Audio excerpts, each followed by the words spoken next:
सो hello friends, myself Sushil Verma और मेरे इस YouTube channel maths in deep में आपका बहुत बहुत स्वागत है।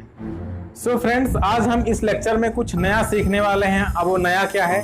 हम सीखने वाले हैं कि जो हम इतनी सारी मैथ्स पढ़ते हैं, हम इतनी सारी फिजिक्स पढ़ते हैं, आखिर हम कहाँ पर उसका यूज करते हैं। ठीक है भाई, आप शुरू से पढ़ते हैं, कक्षा 1 से 2 फिर 3 फिर 4 ऐसे आप पढ़ते जाते हैं। ठीक है, मैथ्स को सिलेक्ट करते हैं, फिजिक्स को सिलेक्ट करते हैं, इतना सारा कुछ पढ़ते हैं। लेकिन अगर आपको ये पता होता है कि आखिर जो हम पढ़ रहे हैं इसका यूज़ कहाँ पे है, तो कहीं ना कहीं उस चीज़ को पढ़ने में हमारा इंटरेस्ट बहुत ही ज़्यादा होता है और उसको सीखने के लिए भी हम बहुत ही ज़्यादा उत्सुक रहते हैं। ठीक है, तो मेरा वीडियो उसी टॉपिक पे है कि आपको कुछ मोटिवेशन मिले कि आप जो मैथ्स पढ़ते हैं, फिजिक्स पढ़ते हैं, उसका हमारी प्रैक्टिकल लाइफ में क्या यूज है। तो एक्चुअली मैं एक बुक को सॉल्व कर रहा था, तो उसमें मुझे एक क्वेश्चन मिला, तो मुझे लगा कि आप लोगों के साथ इस क्वेश्चन को शेयर करना चाहिए। मुझे इंटरेस्टिंग प्रॉब्लम लगी, तो इससे कहीं ना कहीं आपको मोटिवेशन मिलेगा कि आप फिजिक्स पढ़ते हैं, फिजिक्स में इतने सारे लॉज पढ़ते हैं, न्यूटन्स लॉ पढ़ते हैं, न्यूटन्स लॉ ऑफ वेलोसिटी पढ़ते हैं, न्यूटन्स कूलिंग लॉ पढ़ते हैं, बहुत सारे नियम हैं, आप उनको पढ़ते हैं, सीखते हैं, क्वेश्चंस करते हैं, लेकिन उसका यूज़ क्या है प्रैक्टिकल लाइफ में। ठीक है, तो चलिए आज का लेक्चर हम स्टार्ट करते हैं। तो फ्रेंड्स, ये जो क्वेश्चंस है इसमें हम मैथ्स और फिजिक्स को देखने वाले हैं कि कैसे यहाँ पर इसका यूज हो रहा है। तो पहले मैं आपको क्वेश्चन पढ़ दे रहा हूँ, आपको क्वेश्चन स्क्रीन पे शो हो रहा होगा, उसको मैं अच्छे से एक्सप्लेन कर देता हूँ कि इसमें दिया क्या है और हमसे पूछा क्या जा रहा है। ठीक है, क्योंकि जब भी आपको प्रैक्टिकल लाइफ की कोई प्रॉब्लम मिलेगी ना, तो पहले क्या करना होता है, पहले उसको हमें मैथमेटिकल फॉर्म में लिखना होता है, उसको फार्मूलेट करना पड़ता है, फिर हम क्या करते हैं कि उसको सॉल्व करने का प्रोसेस स्टार्ट करते हैं। तो चलिए मैं पहले आपको क्वेश्चन एक्सप्लेन कर देता हूँ। सो फ्रेंड्स, क्वेश्चन क्या है कि a dead body was found with in a closed room of a house. भाई कोई घर है, उसमें कोई कमरा है, उसके अंदर क्या है कि एक डेड बॉडी पाई जाती है, मतलब किसी आदमी की मृत्यु हो चुकी है, उसकी बॉडी उस रूम में पाई जाती है। ठीक है, तो क्या कह रहा है आगे, कह रहा है कि where the temperature was a constant 70 degree Fahrenheit. ठीक है, मतलब क्या है कि उस घर का या उस रूम का जो टेम्परेचर है वो कांस्टेंट है, और वो कितना है, वो हमारे पास 70 डिग्री फ़ारेनहाइट है। फिर कह रहा है कि at the time of discovery the core temperature of the body was determined to be 85 degree Fahrenheit. मतलब क्या है कि जब भाई दरवाजा लॉक था, दरवाजा तोड़ा गया, फिर अंदर की चीज़ों को देखा गया, बॉडी का टेम्परेचर लिया गया उस समय, तो उस समय देखा गया कि जो बॉडी का टेम्परेचर है वो हमारे पास 85 डिग्री फ़ारेनहाइट है। ठीक है, मतलब क्या है, एक रूम है, उसके अंदर एक डेड बॉडी मिली है, जो रूम का टेम्परेचर है वो कांस्टेंट है 70 डिग्री फ़ारेनहाइट। अब रूम के टेम्परेचर का मतलब क्या है, भाई बॉडी है, बॉडी के चारों तरफ एयर होगी, तो उसका जो टेम्परेचर है वो हमारे पास 70 डिग्री फ़ारेनहाइट है। और जब बॉडी का टेम्परेचर नापा गया तो हमारे पास पाया गया कि बॉडी का टेम्परेचर 85 डिग्री फ़ारेनहाइट है। फिर कह रहा है कि 1 hour later a second measurement. अब 1 घंटे बाद जब दोबारा बॉडी का टेम्परेचर नापा गया तो पाया गया कि जो बॉडी का टेम्परेचर है वो हमारे पास 80 डिग्री फ़ारेनहाइट है, मतलब पहले से टेम्परेचर कम हो गया। फिर क्या कह रहा है कि assume that the time of death corresponds to t बराबर 0। मतलब क्या है कि भाई ये कह रहा है कि हम मानते हैं कि जब डेथ हुई थी, अब हमें नहीं पता कितनी देर पहले डेथ हुई है, उसी को हमें कैलकुलेट करना है। ठीक है भाई, इतनी सारी इन्वेस्टिगेशंस होती हैं। ठीक है, कोई किसी की डेथ हो जाती है, कोई सुसाइड कर लेता है, या किसी का मर्डर हो जाता है, पुलिस जाती है, दरवाजा तोड़ती है, तो वहां पे सारी चीजें मेजर की जाती हैं। ठीक है, फिर उन्हें पता लगाना पड़ता है कि आखिर डेथ कितनी देर पहले हुई है, तभी उनकी इन्वेस्टिगेशन आगे स्टार्ट होती है। तो हमें इसमें वही भाई फाइंड करना है कि जो डेथ हुई है, अब वो डेथ है कि मर्डर है कि सुसाइड है, उसको हम बाद में देखेंगे, लेकिन पहले हमें ये पता करना है कि वो कितनी देर पहले हुआ है। ठीक है, जो एक ट्रेजेडी हुई है वो कितनी देर पहले हुई है। ठीक है, तो जब दोबारा बॉडी का टेम्परेचर नापा गया तो 80 डिग्री पाया गया, तो टेम्परेचर कम हो गया। तो वही कह रहा है कि assume that the time of death corresponds to t बराबर 0। आप मान के चलिए कि जब डेथ हुई थी उस समय टाइम जो है वो हमें 0 मान के चल रहे हैं। ठीक है, क्योंकि हम वहां से टाइम स्टार्ट करेंगे। ठीक है, फिर कह रहा है कि and that the core temperature at that time was 98.6 degree Fahrenheit. और कह रहा है कि जब डेथ हुई थी उस समय हम मान के चल रहे हैं कि जो टेम्परेचर था बॉडी का वो हमारे पास 98 डिग्री फ़ारेनहाइट था। अच्छा, ऐसा क्यों है? ऐसा इसलिए है कि जब भाई जब आदमी जीता जागता इंसान था तो उस समय जो नॉर्मल टेम्परेचर होता है किसी भी ह्यूमन बॉडी का वो हमारे पास होता है 98.6 डिग्री फ़ारेनहाइट। इसीलिए उसने दिया है कि जब T बराबर 0 था, मतलब जब उसकी डेथ नहीं हुई थी, उस समय जो बॉडी का टेम्परेचर था वो हमारे पास 98.6 डिग्री फ़ारेनहाइट था। तो वही कह रहा है कि determine how many hours elapsed before the body was found. मतलब क्या है कि जब बॉडी को फाउंड किया गया, जब रूम के अंदर इंटर हुए, तो उससे पहले कितना टाइम बीत चुका है, मतलब डेथ कितनी देर पहले हुई है। और फिर कह रहा है कि हम T1 को मान के चल रहे हैं कि T1 वह टाइम है जिस समय बॉडी को डिस्कवर किया गया। ठीक है, तो अब आपको क्वेश्चन समझ में आ गया होगा कि क्वेश्चन में क्या दिया है, क्या हमसे पूछा जा रहा है। तो चलिए हम इस क्वेश्चन को point to point, topic to topic करते हैं और देखते हैं कि इसमें हम कैसे मैथ्स और फिजिक्स को यूज कर सकते हैं। ठीक है, तो चलिए स्टार्ट करते हैं। अब देखिए हम इसमें क्या करेंगे, हम न्यूटन्स लॉ ऑफ कूलिंग को यूज करेंगे। ठीक है, आप लोगों ने क्लास 12 में, आई थिंक क्लास 12 में है, न्यूटन्स लॉ ऑफ कूलिंग को पढ़ा होगा कि न्यूटन्स लॉ ऑफ कूलिंग का जो फार्मूला होता है dt/dt = -k/T-Tm। अब इसमें K क्या होता है कि हमारे पास प्रोपोर्शनलिटी कांस्टेंट होता है और जो T होता है ये होता है ऑब्जेक्ट का टेम्परेचर। अब इस केस में हमारा ऑब्जेक्ट क्या है, इस केस में हमारा ऑब्जेक्ट है वो डेड बॉडी है, तो T क्या होगा, उस डेड बॉडी का टेम्परेचर होगा। Tm की बात करें तो M यहाँ पर मीडियम के लिए यूज किया जाता है, मतलब उस ऑब्जेक्ट के चारों तरफ जो मीडियम है उसका टेम्परेचर है। ठीक है, तो इस केस में Tm क्या होगा, उस रूम का टेम्परेचर होगा। ठीक है, तो इस तरीके से इसमें जितने भी टर्म्स थे वो हमारे पास एक्सप्लेन हो गए। अब हमें दिया क्या है, उसने दिया है कि जो मीडियम का टेम्परेचर है, यानी कि जो उस रूम का टेम्परेचर वो हमारे पास कांस्टेंट 70 डिग्री है। फिर उसने दिया है कि जब हमने बॉडी को खोजा है, जिस समय हमने रूम में एंटर किया उस समय हम मान ले रहे हैं कि टाइम T1 था। ठीक है, और उस समय जो बॉडी का टेम्परेचर था हमारे पास क्या है, 85 डिग्री है। ठीक है, और हमने माना कि जिस समय डेथ हुई थी, ठीक है, उस समय जो बॉडी का टेम्परेचर था यानी कि T बराबर 0 पे, उस समय बॉडी का टेम्परेचर जो कि नॉर्मल टेम्परेचर होता है ह्यूमन बॉडी का, वो था 98.6 डिग्री।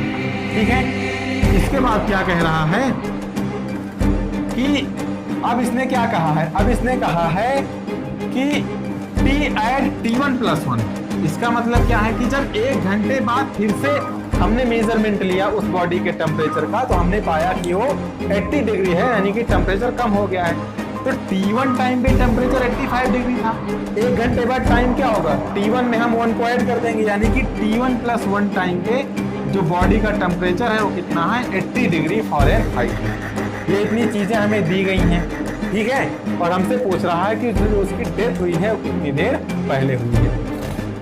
तो ये इतना हमने क्वेश्चन को पढ़ा व्यवहारिक रूप से, फिर उसको क्या किया, मैथमेटिकल फॉर्म में लिखा, और हमने देखा कि उसमें कौन सा फार्मूला यूज कर सकते हैं, तो न्यूटन्स लॉ ऑफ कूलिंग को यूज कर सकते हैं। इस तरीके से हमने क्या किया, उसको मैथमेटिकल फॉर्म में कन्वर्ट कर लिया। अब हम इसको सॉल्व करने जा रहे हैं, मतलब हम उस टाइम को फाइंड करने जा रहे हैं जिस या जितने टाइम पहले उस मतलब ह्यूमन की डेथ हुई है उसको हम लोग फाइंड करने जा रहे हैं। तो चलिए स्टार्ट करते हैं। अब मैंने क्या किया, तो इस क्वेश्चन को करने के लिए ऐसा नहीं कि आपको बहुत ज्यादा मैथ्स आती हो या बहुत ज्यादा फिजिक्स आता हो, सिंपली अगर आपने क्लास 12 पास किया है तो आप इसको आसानी से फाइंड कर लेंगे। देखिए हम क्या करते हैं, dt, इस T-Tm को इसके डिनोमिनेटर में लाते हैं और इस dt को इधर ले जाते हैं, तो यहाँ से dt/T-Tm क्या हो गया, -k/dt हो गया। अब हम क्या करते हैं, अब हम इसको इंटीग्रेट कर देते हैं। इंटीग्रेशन आप लोगों ने पढ़ रखा होगा, तो जब इंटीग्रेट करेंगे तो आप जानते हैं कि जो इसका इंटीग्रेशन है ये हो जाएगा log of mod of T-Tm। ठीक है, और ये हो जाएगा -k/T और प्लस सम कांस्टेंट c। यहाँ पर c क्या होता है, इंटीग्रेशन कांस्टेंट होता है। अच्छा, मॉड क्यों होता है, क्योंकि जो लॉग होता है ना वो केवल पॉजिटिव वैल्यू के लिए डिफाइंड होता है, इसीलिए हम यहाँ पर मॉड लगा के चलते हैं। ठीक है, तो इस तरीके से हमने इसको इंटीग्रेट किया तो ये हमारे पास निकल के आ गया। ठीक है, अब यहाँ पर हम लॉग बेस ई यानी कि नेचुरल लॉग लेके चल रहे हैं। ठीक है, अब क्या करेंगे, अब देखिए अब हमें जो दिया है ना उसको यूज करेंगे। अब हमें दिया है कि जो T बराबर 0 पे जो टेम्परेचर था बॉडी का हमारे पास क्या था, 98.6 डिग्री फ़ारेनहाइट था। और जो मीडियम का टेम्परेचर है वो 70 डिग्री फ़ारेनहाइट है। तो हम उसको यहाँ पे क्या करेंगे, पुट करेंगे।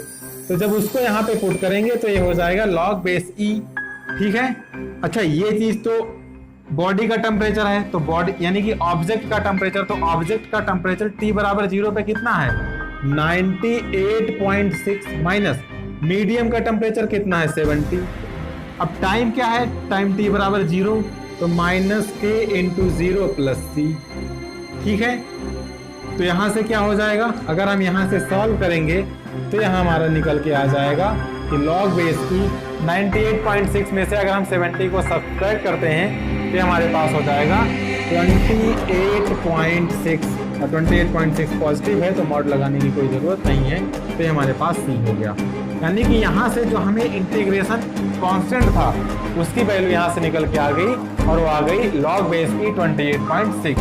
तो अगर हम इसकी वैल्यू निकालते हैं इस log की, तो इस log की वैल्यू निकल के क्या आती है, इस log की वैल्यू निकल के आती है 3.35, ठीक है, 3.35 और 34, ठीक है। कैलकुलेशन मैंने पहले से ही कर रखा है, तो आप लोग चाहें तो इसको दोबारा कर सकते हैं। तो इस तरीके से हमें इंटीग्रेशन कांस्टेंट की वैल्यू मालूम हो गई कि 3.3534। अब हम क्या करते हैं, अच्छा हम इसको क्यों निकाल रहे हैं, क्योंकि हमारे पास अननोन ही तो है। क्योंकि आपने देखा होगा जब भी हम कहीं पर इंटीग्रेशन करते हैं, डेफिनेट इंटीग्रल होता है, तो वहाँ पर हम इंटीग्रेशन की वैल्यू निकालते हैं, या जब हम किसी डिफरेंशियल इक्वेशन को सॉल्व करते हैं तो वहाँ पर हम इंटीग्रेशन की वैल्यू निकालते हैं। अब हम क्या करेंगे कि इस सी की वैल्यू इस फार्मूले पे पुट कर देंगे, तो यहाँ से हमारा निकल के क्या आ जाएगा, log ऑफ बेस ई। अब हम चूंकि टी की वैल्यू तो कांस्टेंट है, जो टीएम की वैल्यू जो मीडियम का टेम्परेचर है कांस्टेंट है, तो उसको भी यहाँ पर हम पुट कर देते हैं। तो T माइनस 70 ये हमारे पास क्या हो जाएगा, माइनस के इंटू टी और प्लस कांस्टेंट ऑफ इंटीग्रेशन 3.35 और 34, ठीक है। तो इस तरीके से ये इक्वेशन हमारे पास आ गई। अब ये इक्वेशन बहुत ही इंपॉर्टेंट है, हम जितना भी काम करेंगे उसी इक्वेशन पर करेंगे। तो इसको हमने इक्वेशन नंबर 1 नाम दे दिया, ठीक है। आप लोगों को ऊपर की चीज़ें समझ में आ गई होंगी, तो मैं उसको थोड़ा सा रब कर देता हूँ क्योंकि मेरे पास स्पेस नहीं है, ठीक है, इस तरीके से। तो चलिए अब हम कैलकुलेशन को आगे बढ़ाते हैं। तो कैलकुलेशन के आगे कैसे बढ़ाएंगे, अब हम क्या करेंगे, अब देखिए इस चीज़ को हमने यूज़ कर लिया, अब हम इस चीज़ को यूज़ करने जा रहे हैं। हमें पता है कि T बराबर T1 टाइम पे जो बॉडी का टेम्परेचर है वो हमारे पास क्या है, वो हमारे पास 85 डिग्री फ़ारेनहाइट है। यानी कि इसमें small t equal to T1 रख दो और कैपिटल T इक्वल टू 85 रख दो। तो जब इसको हम पुट करेंगे तो यहाँ से क्या आ जाएगा, कैपिटल T इक्वल टू क्या रखना है, कैपिटल T इक्वल टू हमें रखना है कैपिटल T इक्वल टू क्या रखना है 85 माइनस 70, तो यहाँ से क्या हो जाएगा माइनस के इंटू, अब T इक्वल टू क्या है, T इक्वल टू T1 है, तो minus k into T1 plus 3.35 और यहाँ पे क्या हो जाएगा 34 हो जाएगा। इस तरीके से इक्वेशन आ गई, ठीक है। इसके बाद हम क्या करते हैं, देखिए इसके बाद हम क्या करते हैं, इसके बाद हम लोग क्या करेंगे, इसके बाद हम लोग जो और कंडीशन दी हैं उनको हम यूज करेंगे, ठीक है। देखिए अब इसको थोड़ा सा अगर हम सॉल्व करते हैं तो हमारे पास निकल के क्या आ जाएगा 85 माइनस 70, तो यहाँ से 15 आ जाएगा, ये हो जाएगा minus k into T1 plus 3.3534, ठीक है। तो इस तरीके से हमारे पास हो गया। अब हम क्या करते हैं, इसको हम लोग क्या करते हैं इक्वेशन नंबर सेकंड मान लेते हैं। अब ये इक्वेशन यूज हो गई, ये इक्वेशन यूज हो गई, ठीक है। अभी हमारे पास क्या है, अभी हमारे पास कौन सी इक्वेशन नहीं यूज हुई है, अभी देखिए कौन सी इक्वेशन नहीं यूज हुई। तो अब देखिए ये इक्वेशन भी हमारे पास यूज नहीं हुई है, मतलब ये वैल्यू भी यूज नहीं हुई है। तो अब क्या करेंगे, इसको हम जो हमारा फर्स्ट इक्वेशन था उसको मैंने रब कर दिया है, उसमें पुट करेंगे। तो आप लोग देख लीजिएगा कि जब उसमें पुट करेंगे तो यहाँ से हो जाएगा log base e 80 minus 70 equal to minus k into t था, लेकिन टी यहाँ पर क्या है T1 प्लस 1 है, यहाँ पे हो जाएगा T1 प्लस 1 और प्लस 3.3584। इसको थोड़ा सा अगर सॉल्व करते हैं तो यहाँ से हो जाएगा log बेस ई, ये हमारे पास हो जाएगा 10 पॉजिटिव है तो log लगाने की कोई ज़रूरत नहीं है, ये हो जाएगा minus k into T1 plus 1 और प्लस 3.3584 की। तो इस तरीके से एक क्वेश्चन हमारे पास निकल के आ गई। अब क्या करते हैं कि अगर हम इस k को इसमें मल्टीप्लाई करते हैं तो यहाँ से हो जाएगा log 10 base e equals to minus k T1 और माइनस के और प्लस 3.3584। तो इस तरीके से इसको हम क्या नाम देते हैं, इसको हम इक्वेशन नंबर 3 नाम दे देते हैं। ठीक है, तो इस तरीके से हम क्या करेंगे, कैलकुलेशन को आगे बढ़ाते हुए चलेंगे। अब देखिए क्या करते हैं, अब हम क्या करते हैं, हमें क्या निकालना है, हमें टाइम फाइंड करना है कि कितनी देर पहले उसकी डेथ हुई है। हम क्या करते हैं, अब सेकंड में से थर्ड को सब्सट्रैक्ट करते हैं। सेकंड में से थर्ड को क्या करते हैं, सब्सट्रैक्ट करते हैं। तो सब्सट्रैक्ट करेंगे तो क्या हो जाएगा, जब इसको सब्सट्रैक्ट करेंगे तो यहाँ पर हो जाएगा log 15 बेस e और माइनस log 10 बेस e। अब देखिए इसमें से जब इसको सब्सट्रैक्ट करेंगे तो यहाँ पे माइनस साइन, यहाँ पे प्लस, यहाँ पे भी प्लस और यहाँ पे माइनस। तो ये माइनस के इंटू T1 और प्लस के इंटू T1 ये कट जाएगा। ठीक है, और प्लस ये प्लस में वैल्यू और ये माइनस में वैल्यू तो ये भी कट जाएगी। तो यहाँ से ये k बचेगा, यानी कि यहाँ से k की वैल्यू निकल के क्या आ गई कि log 15 बेस e और माइनस log 10 बेस e। तो अगर हम फाइनली इसको सॉल्व करेंगे, जब हम इस log को सॉल्व करेंगे तो यहाँ से जो k की वैल्यू है ये हमारे पास निकल के आएगी 0.4054।